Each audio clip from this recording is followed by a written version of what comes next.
누가복음 17장의 말씀은 예수님의 다양한 교훈이 기록되어 있는데 크게 내용은 세 가지로 나눠볼 수가 있습니다. 신앙생활을 어떻게 해야 될 것인가, 여기에 대한 교훈이 1절에서 10절, 그리고 사마리아인의 감사의 내용이 11절에서 19절, 그리고 이제 20절부터 마지막 37절까지는 하나님의 나라와 그 다음에 예수님의 재림에 대한 내용을 담고 있습니다. 이러한 내용들을 우리가 순서대로 살펴보도록 하겠습니다. 예수님께서 제자들에게 말씀하시는데, 실족하게 하는 것이 있을 수 없으나, 실족은 스칸달라인데 올무, 덫이라는 의미를 가지고 있습니다. 이 스칸달라에서 우리가 잘 아는 영어의 스캔들이 유래가 되었습니다. 바로 실족, 올무와 덫, 즉 다른 사람을 넘어뜨리는 거죠. 그러니까 신앙적으로 이렇게 사람들이 잘 성장하지 못하도록 하는 것이 아니라 오히려 죄를 짓거나 오히려 신앙을 버리도록 하게 하는 것이 바로 실족하게 하는 이 스캔달라입니다. 자, 이러한 부분에 대해서 이야기를 하지요. 이렇게 다른 사람에게 상처를 주어서 신앙에 대해서 심각한 이 손해를 끼치게 되면, 손상을 주게 되면 차라리 어떤 게 낫느냐.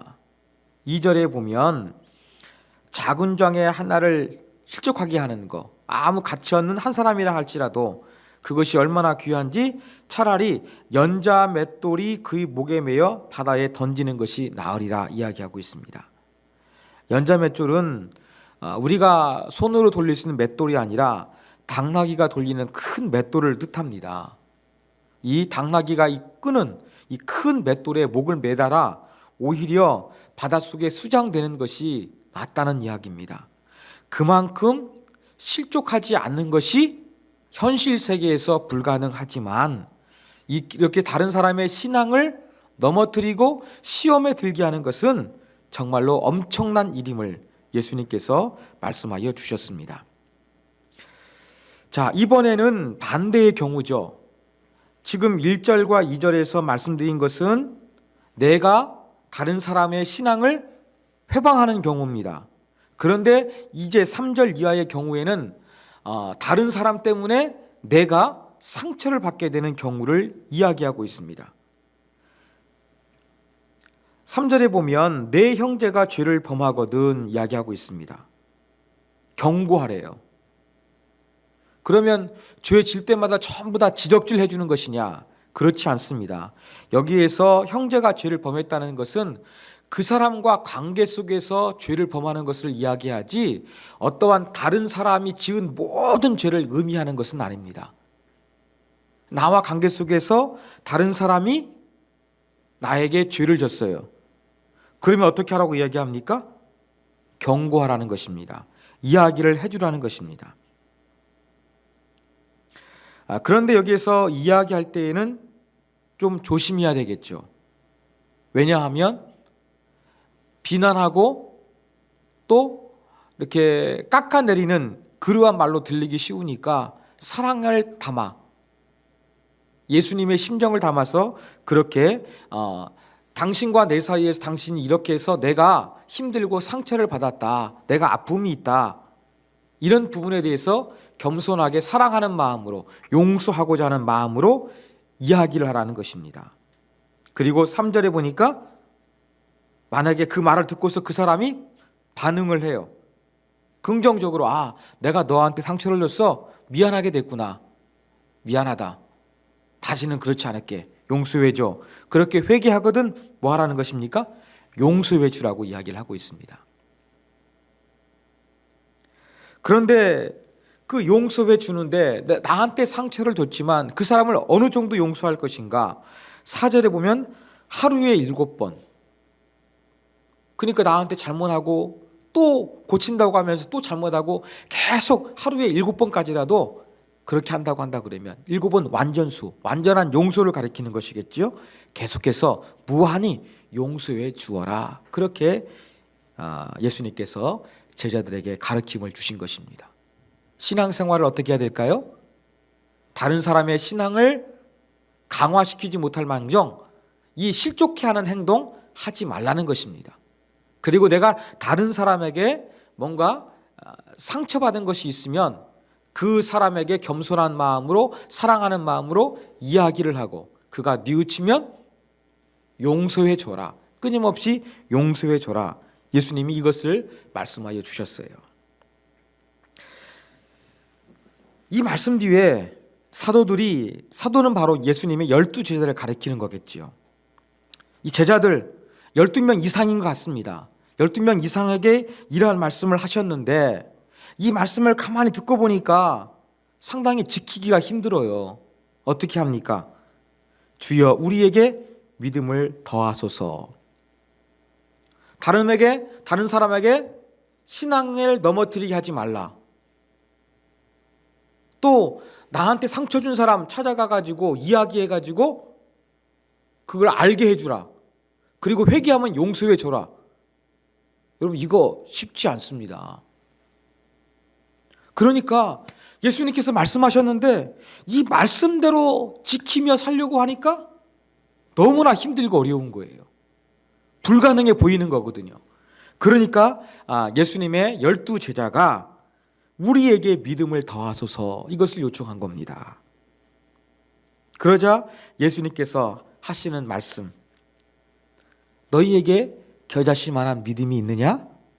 이러한 믿음이 있으면 뽕나무가 뽑혀서 바다에 빠져서 심겨지게 되는 그러한 역사가 일어나게 될 것이다 이야기하셨어요.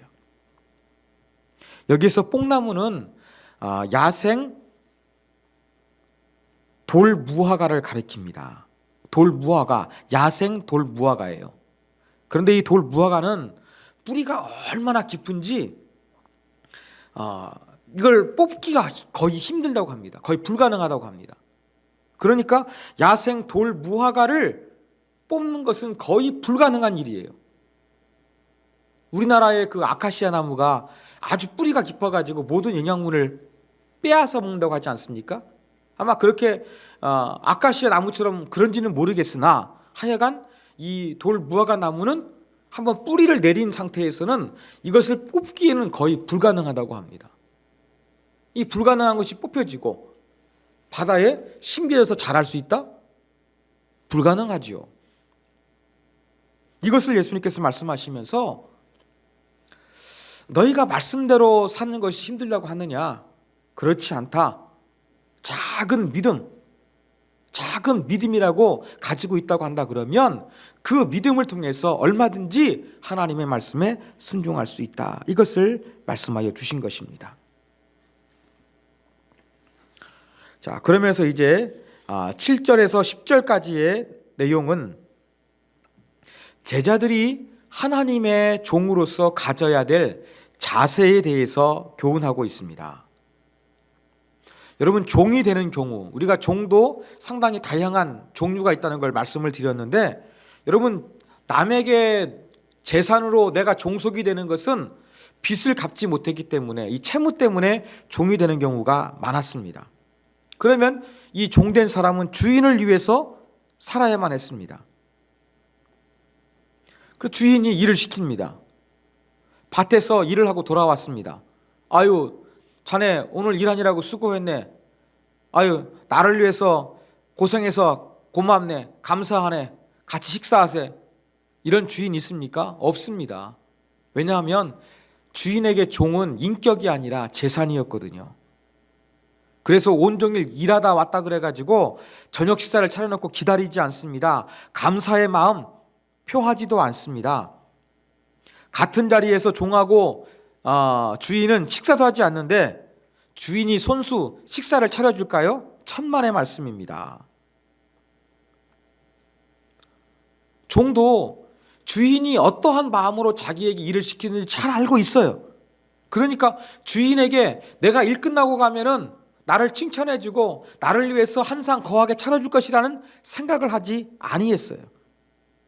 그냥 당연히 내가 주인에 속한 재물이니까 그냥 일을 했다고 생각했던 것이었습니다. 바로 하나님의 종인 제자들은 이러한 자세를 가져야 한다는 거예요. 다시 말해서 겸손해야 되는 이야기죠. 내가 하나님 앞에서 뭔가 이런 거 했습니다. 그렇게 어깨에 힘주고 교만해지지 말고 당연히 하나님 앞에 해야 될 거 했다는 그런 심정을 갖지, 어떤 자랑하거나 내가 이런 일을 했어, 이 교만한 마음을 갖지 말라는 그러한 말씀을 해 주신 것입니다. 자, 1절에서 10절까지의 내용 보면 조금 연결이 느슨한 것 같은데 자세히 보면은요 연결되어 있습니다.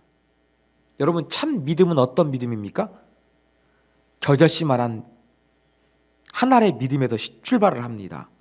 이 믿음이 있으면 뽕나무를 뽑아 바다에 던지는 것 같이 다른 사람을 용서하는 게 가능해요. 다른 사람을 실족하지 않도록 주의하는 것도 어느 정도 가능하다고 말씀하고 있는 거예요. 그래서 믿음을 가지고 살다 보면 순종을 낳게 되고, 순종하면서 어떤 자세를 가져야 되느냐? 겸손한 마음. 내가 순종하더라도 당연히 내가 해야 될 거였지, 그 어려운 거 내가 큰 믿음을 가져서 이것을 지켰어, 이러한 교만한 마음을 가져서는 안 된다. 이러한 메시지로서 1절부터 10절까지의 내용이 연결된다는 것을 정리하고 이제 11절로 넘어가겠습니다. 11절부터 19절까지는 여러분 잘 아시는 이 사마리아인의 감사입니다. 예수님께서 이제 사마리아와 갈릴리 사이로 여행하실 때 격리되어서 생활했던 이 나병 환자들, 율법에 의하면 같이 공동체에서 못 살았거든요. 격리된 상태에서 살아야 되는데 이 사람들이 예수님이 온다는 소식을 듣고 예수님을 향해서 부르짖게 됩니다. 13절에 보면은 예수님께 소리질러 부르죠. 예수 선생님이여. 여기에서 예수 선생님 번역되어 있는데 에피스타에스라고, 제자들이 누가복음에서 예수님을 부를 때 에피스타에스라고 불렀습니다. 그러면 지금 10명의 나병 환자들은 제자들이 예수님을 부르는 것처럼 그러한 어떤 믿음을 가지고서 예수님께 도움을 호소했다는 것을 알 수가 있습니다. 예수님께서 그냥 어떻게 합니까? 제사장에게 가서 너희 몸을 보여라. 나은 것이 확실하게 될 것이니까 격리된 삶에서 일상의 삶으로 돌아갈 수 있도록 제사장에게 검진과 체크를 받으라는 그러한 말씀을 하신 거였어요. 그리고 믿고서 돌아가는데 정말로 그들 가운데 나병이 낫게 된 겁니다. 그 중에서 한 사람이 하나님께 영광을 돌리고 예수님께 감사하기 위해서 찾아왔어요. 그런데 그 예수님께 찾아왔던 단 한 사람이 누구였느냐? 사마리아 사람입니다. 그러면 9은 누구냐? 유대인이라는 것을 함축하고 있는 거예요. 그러면서 예수님께서 18절 19절 보면 이방인 외에는 하나님께 영광을 돌리러 없는 자가 없느냐 이렇게 말씀하시면서, 그래도 이방인이지만 내 믿음이 너의 나병만 치유한 것이 아니라 너를 구원했다라고 하면서 돌려보내게 되는 것이죠. 이 사마리아인의 치유는 무엇과 연결되느냐? 이방인의 구원과 연결되는, 앞으로 이방인도 하나님의 가족으로 구원받게 될 것을 보여주는 그러한 예표로 보면 되겠습니다. 자, 20절부터 37절까지가 좀 길지만 여기에 대해서 하나님의 나라와 그 인자의 나라에 대해서 다루고 있습니다. 두 가지 내용인데 분량 차이는 상당히 많이 납니다. 자, 하나님의 나라에 대해서는 20절, 21절에 기록되어 있고요. 인자의 나라에 대해서는 22절부터 마지막 절까지 기록되어 있습니다. 37절이군요. 제가 잘못 봤습니다. 바리새인들이 하나님의 나라가 어느 때에 임하리까 질문을 합니다. 왜 이런 질문을 했을까요? 자, 이 질문했다는 것 가운데는 두 가지 정보가 있어요. 한 가지는 무엇이냐? 사두개인들은 부활을 믿지 않았는데 바리새인들은 부활을 믿었기 때문에 부활에 대해서 관심을 가지고 있었습니다. 부활 이후에 사람이 부활해서 나타나게 되는 하나님의 나라에 대해서 믿는 마음으로 기다리고 있다는 것을 보여줍니다. 또 한 가지는 우리는 지금 말씀을 살펴봤는데 회개하라 천국이 가까웠느니라 예수님 말씀하셨잖아요. 하나님 나라가 예수님을 통해서 도래했다는 것을 우리는 알고 있어요. 하나님 나라가 도래했다는 증거가 무엇입니까? 자연계가 순종하고요, 질병이 치유되고요, 귀신이 떠나가는 거예요. 그래서 이러한 놀라운 예수님의 사역을 통해서 이 하나님의 나라가 임했다는 증거들로 나타나고 있는데, 이러한 사실을 받아들이지 아니했던 바리새인들은 하나님의 나라가 아직도 도래하지 않았다고 생각을 하면서 예수님께 하나님의 나라가 언제 임할 것인지 묻고 있는 것입니다. 여기에 대해서 예수님이 어떻게 대답하십니까? 하나님의 나라는 볼 수 있게 임하는 것이 아니라고 말씀하여 주셨습니다. 하나님 나라는 또 21절에 보니까 여기 있다 저기 있다 못할 것이라고 이야기합니다. 그러면 지형적으로 어떤 특정한 지역이 아니라, 즉 공간의 특정 지역에 이루어지는 것이 아니라는 것을 우리가 알 수가 있는 것입니다. 그러면서 하나님의 나라는 너희 안에 있느니라 예수님 말씀하셨어요. 너희는 누굽니까? 질문했던 바리새인들이겠죠. 그러면 하나님의 나라가 바리새인의 그 10년 가운데 임했다는 그런 말씀일까요? 우리말 성경은 아내라고 번역되어 있는데, 그 그리스어에서 이 아내라는 엔토스라는 단어는 우리 아내라는 그러한 의미도 있지만 우리 사이에라는 뜻도 있습니다. 그래서 바로 너희 사이에 임했다는 것이죠. 지금 유대 사회가 예수님과 예수님을 따르는 제자가 있고 예수님을 믿지 아니하는 그러한 바리새인과 사두개인 같은 이 종교 지도자들이 있었거든요. 그러한 모든 유대 사회에 하나님의 나라가 임했다는 겁니다. 예수님은. 그래서 바리새인들이 살고 있는 유대의 이 지금 현실 가운데 하나님의 나라가 이미 임했다. 이것을 예수님께서 말씀하여 주신 것입니다. 자, 그래서 하나님의 나라가 언제 나타나게 될 것인가? 하나님의 나라는 이미 유대 사회에 예수님이 이 땅에 오심으로 말미암아 임하게 되었다, 시작되었다 말씀하여 주셨습니다. 자, 예수님은 바리새인의 질문에 대답을 하셨지만 여기에 대해서 조금 하나님의 나라와 연결되는 그러한 예수님의 인자의 날, 쉽게 말해서 재림의 때에 대해서 예수님이 다시 한번 말씀하여 주셨습니다. 그래서 하나님의 나라와 인자의 날, 예수님의 재림은 연결되어 있지만 차이가 있거든요. 자, 하나님의 나라는 너희 사이에 있다고 현재형으로 말씀하셨어요. 그런데 인자의 날은 미래에 임할 것이에요. 미래형이에요. 그러한 차이가 있습니다. 여기에 대해서 이제 우리가 조금 더 살펴보도록 하겠습니다. 자, 인자의 때, 앞으로 임할 하나님의 예수님의 재림은 어떠할 것인가? 예수님이 두 가지 예로서 말씀하여 주셨죠. 바로 노아의 때와 같을 것이다, 롯의 때와 같을 것이다. 여러분, 노아의 홍수가 났는데 사람들은 홍수가 날 것을 예상하고 대피했습니까? 노아의 방주에 들어갔습니까? 아니에요. 그들은 관심 없었어요.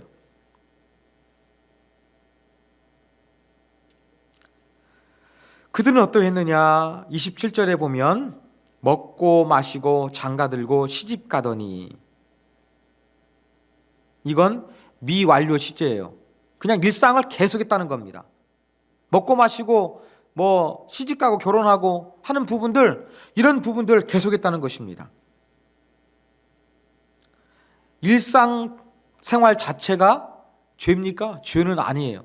그러나 그것만 몰두했다는 것이죠. 그러다 보니까 하나님의 때, 하나님의 심판을 알지 못했다는 것입니다. 그 다음에 롯의 때는 어땠습니까? 소돔과 고모라가 멸망당했죠. 그때에도 구원받은 사람이 롯의 가족 외에는 없었습니다. 그들도 뭐 했느냐? 28절에 기록되어 있는 것처럼 전부 다 일상생활에 열심히 하고 있었다는 것을 가르쳐주고 있어요. 또 성경을 자세히 보면은요, 여러분 26절에 보면은 노아의 때, 이 때는요 복수형입니다. 다시 말하면 노아의 날들, 복수예요. 그런데 27절, 노아가 방주에 들어가던 날, 단수예요. 그 다음에 28절에 롯의 때, 롯의 날들, 복수예요. 그리고 29절, 롯이 소돔에서 나가는 날, 단수예요. 그러면서 이 노아 시대의 사람들과 롯의 시대의 사람들이 여러 날 동안 뭐 했느냐? 어떤 하나님에 대한 관심 없이 먹고 마시고 즐기는 그러한 일상생활에 함몰되어 있었지, 하나님과의 어떤 관계는 거의 없는 이러한 상태에 살고 있었다는 것을 예수님께서 말씀합니다. 하나님을 믿고서 먹고 마시고 사는데 온전히 집중했던 이 노아 시대, 롯의 시대의 사람들이 결과론적으로 갑자기 멸망을 당했던 것처럼 예수님의 재림 때에도 이러한 갑자기 심판이 있을 것이다 말씀하여 주신 것입니다. 근데 그때의 심판은 얼마나 긴박하느냐, 그것이 바로 31절에서 기록되어 있죠. 그날에 만일 사람이 지붕 위에 있으면, 말씀드린 것처럼 유대 가옥 구조는요 지붕 위에 올라가기가 아주 쉬웠습니다. 지붕 위에 있는데 큰일이 났어요. 그럼 어떻게 합니까? 빨리 대피를 해야 되겠죠. 대피할 때 어떻게 합니까? 필요한 물건을 가져가야 되겠죠. 여기 세간이란 단어가 있는데, 세간은 바로 무엇이냐면 소유물이에요.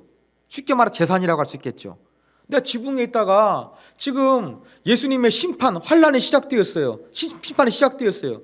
그러면 심판이 시작되면 얼마나 급한지, 지붕에 있다가, 유대 지붕은 내려오기도 쉬운데 그 피난 가기 위해서 필요한 소지품, 재산 좀 챙길 그럴 틈이 없다는 거예요.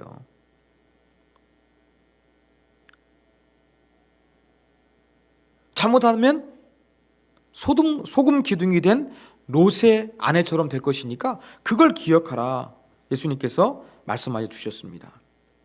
33절, 자기 목숨을 보존하고자 하는 자는 잃을 것이요 잃는 자는 살리라. 무슨 말일까요? 하나님의, 예수님의 재림과 더불어 심판이 시작되면은요, 인간이 그 순간 그 다급한 가운데서 살아남으려고 해도 살아남을 수가 없다는 겁니다. 거기서 살아남으려고 해도 오히려 목숨을 잃게 될 것이라고 이야기하는 것이죠. 자, 그때의 긴급한 상황뿐만 아니라 또 어떤 일이 있느냐? 선택과 유기, 데려감과 버려짐의 그러한 사람이 구분되는 현상이 나타날 것을 예수님께서 말씀하여 주셨습니다. 34절에 보면 밤에 둘이 한 자리에 누웠어요. 남성 면사입니다. 그러면 남자 두 명이 한 침대에 누웠다는 것은 가난한 걸 가리키죠. 이것을 또 그냥 부부로 해석하는 사람도 있습니다. 그런데 한 침대에 누웠는데 하여간 한 명은 데려가고 한 사람은 버려진다는 겁니다. 그 다음에 맷돌 가는 거. 유대 맷돌은 혼자 못 갈았나 봅니다. 그래서 두 사람이 같이 갈았어요. 그래서 두 여자가 이 집안의 일을 하기 위해서 맷돌을 갈고 있는데, 똑같은 공간 가운데서 똑같은 일을 하고 있었는데 한 사람은 데려감을 당했고 한 사람은 버려짐을 당했습니다. 인자의 날에는 부부 관계가 됐든지 간에 친구 관계가 되었든지 간에 하나님의 원칙에 의해서 사람이 한 공간 같은 일을 하고 있다 할지라도 데려감과 버려짐의 구분이 있을 것을 예수님께서 말씀하여 주셨습니다. 그리고 37절. 이제 이 말씀을 듣고 나서 예수님께 질문하죠. 주여 어디 오니까?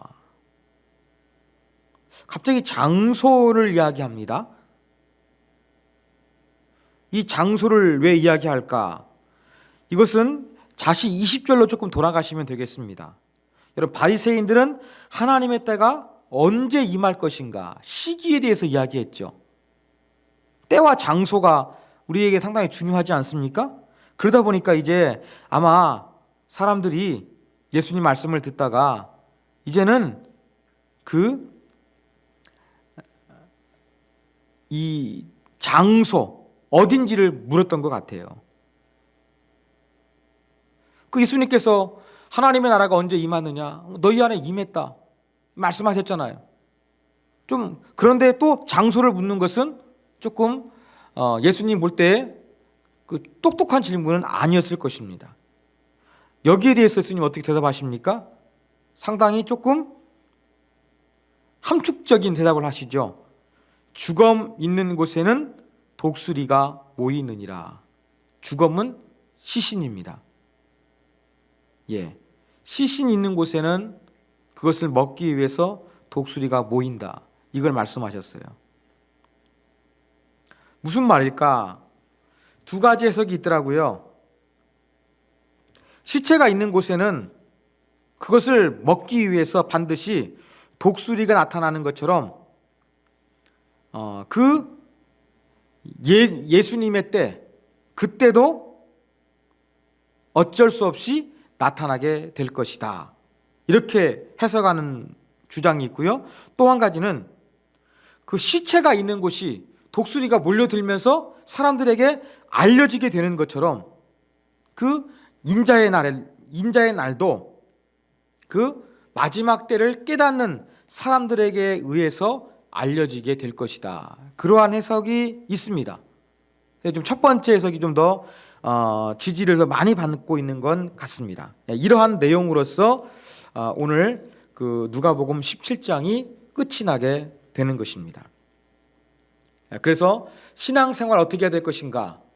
이 겨자씨만한 믿음을 가지고서 용서하고 다른 사람에게 피해 주지 않기 위해서 조심하는 그러한 삶을 살다 보면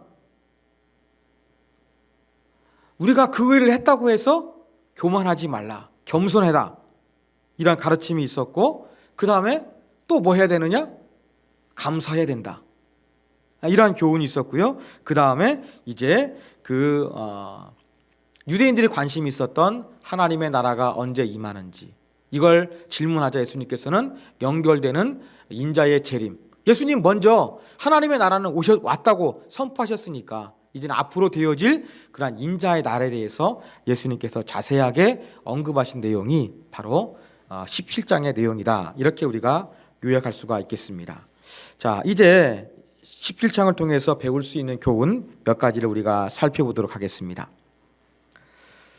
자, 첫 번째 교훈은요, 참된 신앙은 회개하며 용서하는 것이라는 것을 우리가 여기서 배우게 됩니다. 여러분, 신앙생활을 하면서 다른 사람의 신앙에 부정적인 영향을 주는 거, 예수님도 말씀하셨던 것처럼 안 일어날 수는 없는 거예요. 그렇지만 그 대가는 엄청나기 때문에 정말로 최대한 조심해야 된다. 이것이 바로 예수님의 말씀입니다.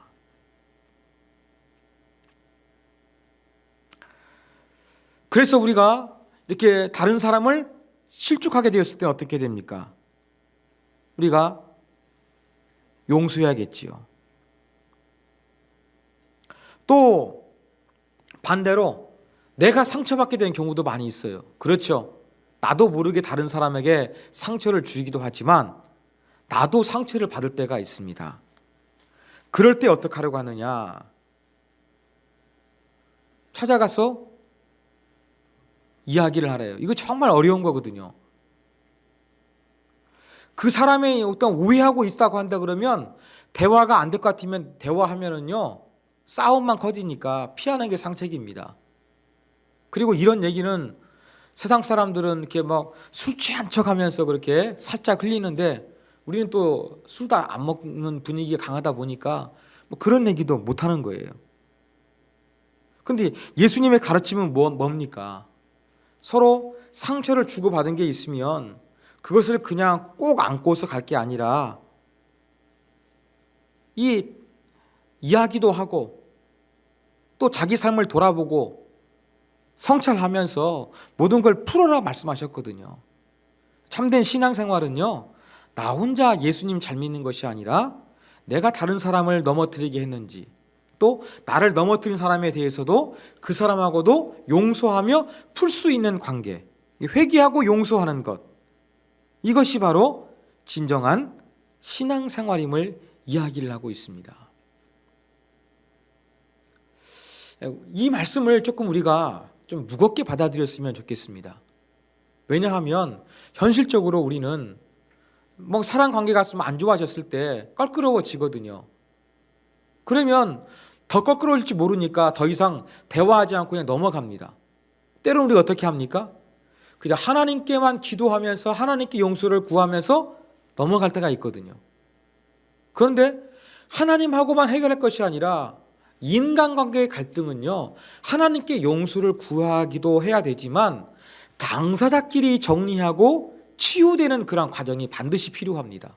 이것을 생략하지 말고 하나님께만 우리가 참회 기도했다고 뭐 주일날 나와서 간절히 기도했다고 그냥 다 끝이다 생각하지 말고 우리가 이것을 좀 무겁게 받아들여서 이 사람들과 사이에서도 내가 잘못한 거 있으면 인정하고 용서를 받고 또 다른 사람에게 잘못하지 않도록 최대한 조심하면서 살아가는 것, 이것이 바로 참된 신앙생활의 모습임을 우리가 잊지 말아야 되겠습니다.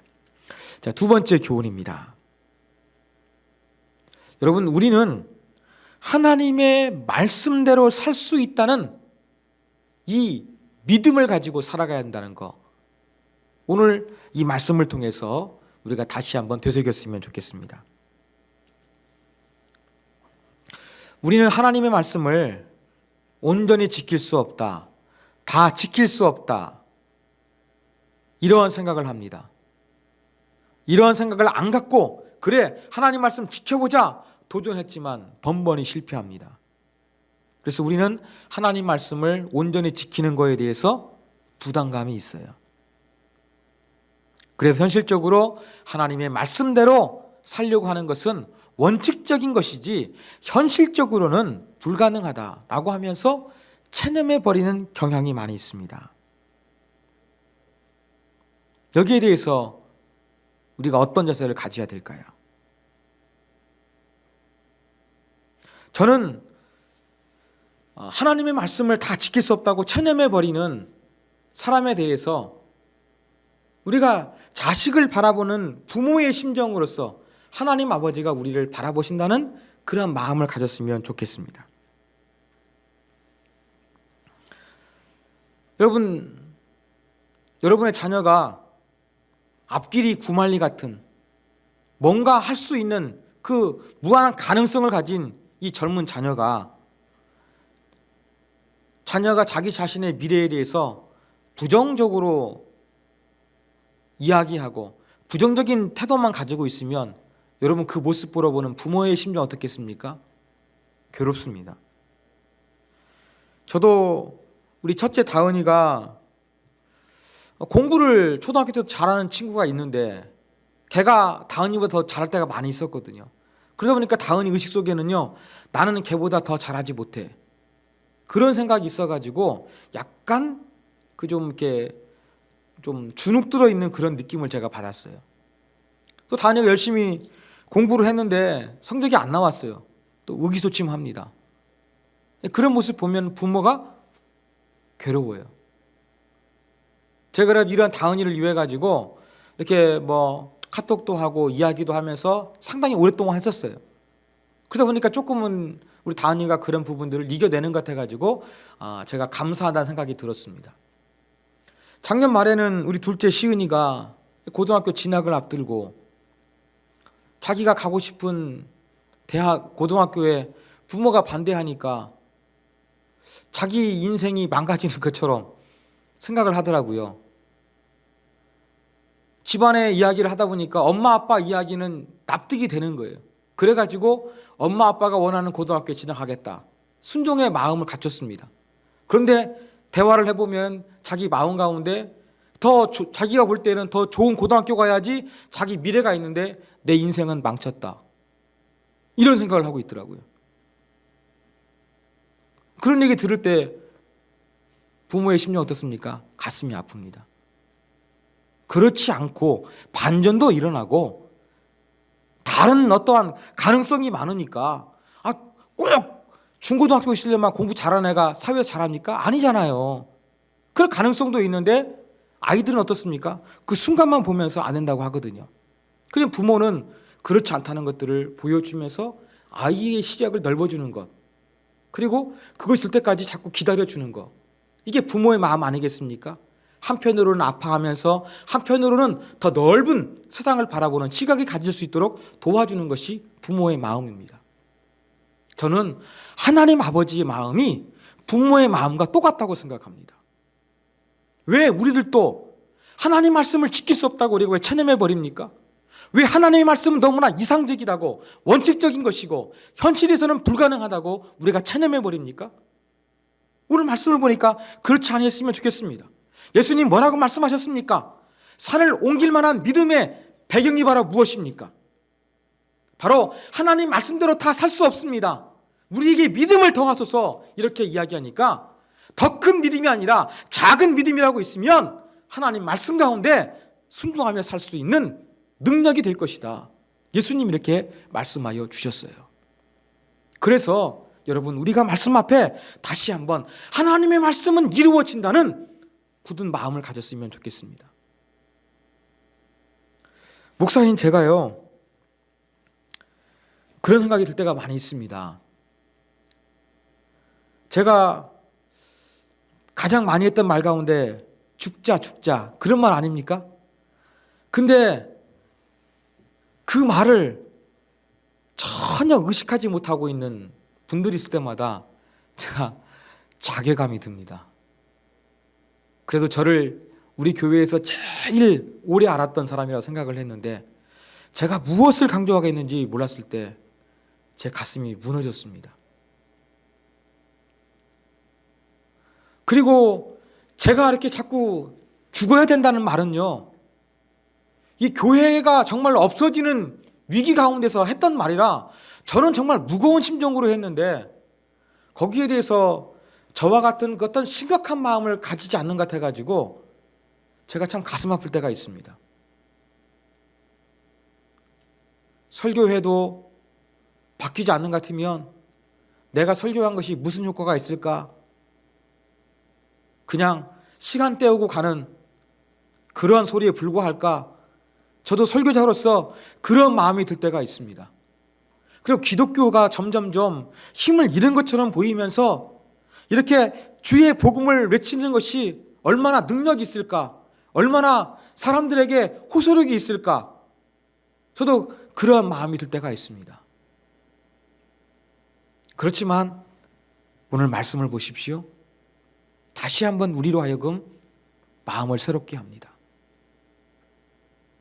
그 용서하고 용서를 구하는 것 정말 힘들고 어려운 삶이거든요. 다른 사람을 실족하지 않게 하는 거 힘들거든요. 완벽한 사람은.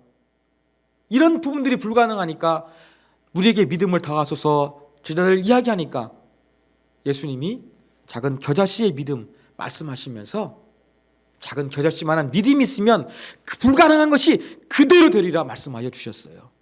예, 하나님의 말씀은 능력이 있어서 사람들도 변화시킵니다. 세상도 변화시킨다는 확신을 가지고서 우리가 하나님 말씀을 붙들고 살고 또 우리 공동체 안에서도 그런 말씀의 능력이 나타나기를 위해서 우리가 사모하는 마음, 간절한 마음을 잃지 말아야 되겠습니다. 이게 바로 두 번째 교훈입니다. 마지막 세 번째 교훈은요, 평범한 일상 속에서 우리는 주님과 동행하는 삶을 살아야 됩니다. 아까 말씀드린 대로 이 일상생활 자체가 죄의 악은 아닙니다. 먹고 마시고 결혼하는 거, 이거 심고 저거 심고 하는 거 죄는 아닙니다. 그런데 그것만 잊고서 일상 속에서 하나님과 관계가 없으면 그것은 하나님의 심판을 받을 수밖에 없는 거예요. 잘 먹고 잘 살기 위해서 하나님께서 인간 존재를 만드신 게 아니에요. 하나님은 우리를 통해서 찬양받기를 원하시는 거예요. 하나님의 위대하심을 노래하기를 원하시는 거예요. 그러므로 우리는 평범한 일상생활 속에서 하나님과 동행해야 됩니다. 하나님을 알아야 됩니다. 하나님의 일하심을 바라봐야 됩니다. 하나님께 영광 돌리는 모습이 나타나야 된다는 것입니다. 점점점 많은 사람들이 맛있는 거, 좋은데 이제 뭐 홈쇼핑 보면은 전부 다 막 해외여행만 나오고 있습니다. 다 그런 데 가면서 그냥 먹고 즐기기 위한 그런 사람들, 욜로족 이런 사람들이 정말로 많아졌습니다. 어쩌면 이런 모습이 노아의 시대와 같이, 롯의 시대와 같이 사는 모습이지 않을까 생각이 되어집니다. 우리도 하나님 만드신 자연세계 즐기면서 하나님 만드신 맛있는 음식을 먹으면서 살아야 됩니다. 그걸 누리십시오. 그러나 그것만 하지 마시고 일상 속에서 하나님을 기억하며 하나님과 동행하시고 하나님께 영광 돌리는 이 삶이 반드시 필요하다는 것, 우리가 되새겨야 한다는 것 기억하셨으면 좋겠습니다.